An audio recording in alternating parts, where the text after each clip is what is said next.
Assalamualaikum warahmatullahi wabarakatuh. Halo sahabat fisika, jumpa lagi di channel Yusuf Ahmada.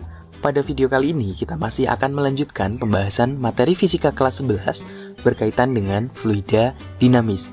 Nah, kali ini untuk yang bagian berkaitan dengan venturimeter tanpa manometer. Apa sih itu venturimeter? Yuk simak penjelasannya berikut ini. Oke sahabat fisika, apa sih itu venturimeter? Venturimeter itu merupakan suatu alat yang digunakan untuk mengukur kelajuan fluida.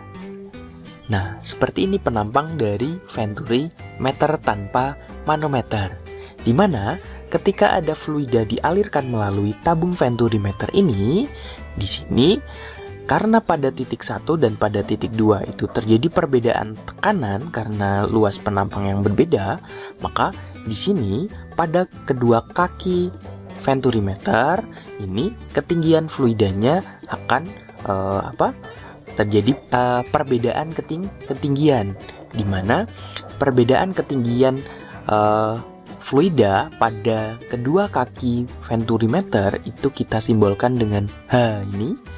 Nah, kemudian laju aliran fluida melalui penampang 1 dan penampang 2 ini juga berbeda karena luas penampangnya berbeda. Nah, bagaimana cara mencari atau mengukur kelajuan fluida yang melalui tabung venturimeter ini? Nah, untuk mengukur kelajuan atau kecepatan fluida yang melalui tabung venturimeter ini, pada penampang 1 atau penampang yang besar itu dapat dirumuskan V1 sama dengan akar 2GH per A1 per A2 dikuadratkan dikurangi 1. Kemudian pada penampang 2 dapat dirumuskan V2 sama dengan akar 2GH per 1 min A2 per A1 dikuadratkan, di mana H itu merupakan selisih atau perbedaan ketinggian fluida pada kedua kaki venturimeter. A1 dan A2 itu merupakan luas penampang 1 dan luas penampang 2 itu, dan G-nya itu merupakan percepatan gravitasi. Jika di soal tidak diketahui, maka kita gunakan saja nilainya 10 meter per sekon kuadrat. Oke sahabat fisika, biar lebih jelas, yuk kita lihat contoh soalnya.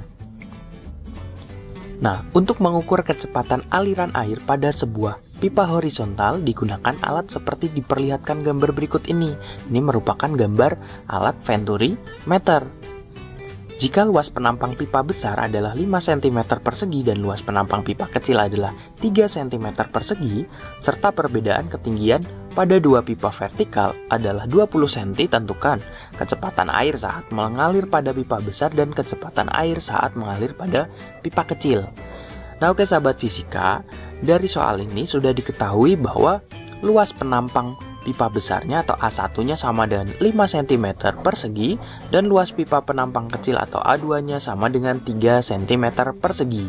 Kemudian perbedaan ketinggian air pada dua pipa vertikal atau hanya nilainya adalah 20 cm atau kalau kita ubah ke meter yaitu 0,2 meter. Nah, kita ingat untuk menentukan atau mencari kecepatan air pada kedua penampang itu dirumuskan V1 sama dengan akar 2GH per A1 per A2 dikuadratkan min 1, dan untuk V2 nya sama dengan akar 2GH per 1 min A2 per A1 dikuadratkan. Nah, oke sahabat fisika, yuk kita cari untuk yang V1 nya terlebih dahulu. Dari rumus ini kita substitusikan angka-angka yang udah diketahui ini. Jadi V1 nya itu sama dengan akar 2 dikali G-nya 10 hanya 0,2 per A1-nya 5 per A2-nya 3 dikuadratkan min 1. Atau sama dengan berapa nih? Ya, sama dengan akar 4 per 25 per 9 min 1. Jadi 2 kali 10 itu kan 20 kali 0,2 itu kan 4. 5 kuadrat 25, 3 kuadrat 9. Oke. Atau V1 sama dan berapa nih? Oke, yang bawah ini bisa kita samakan penyebutnya. 1 itu kan sama aja 9 per 9. Jadi ini 25 per 9 dikurangi 9 per 9 atau 16 per 9. Jadi V1 itu sama dengan akar 4 per 16 per 9. Nah, ini kita akar.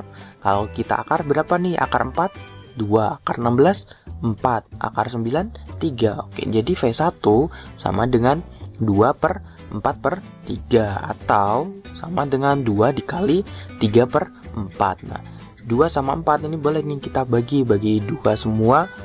Berarti tinggal ya V1 nya sama dengan 3 per 2 atau 1,5 meter per sekon gitu.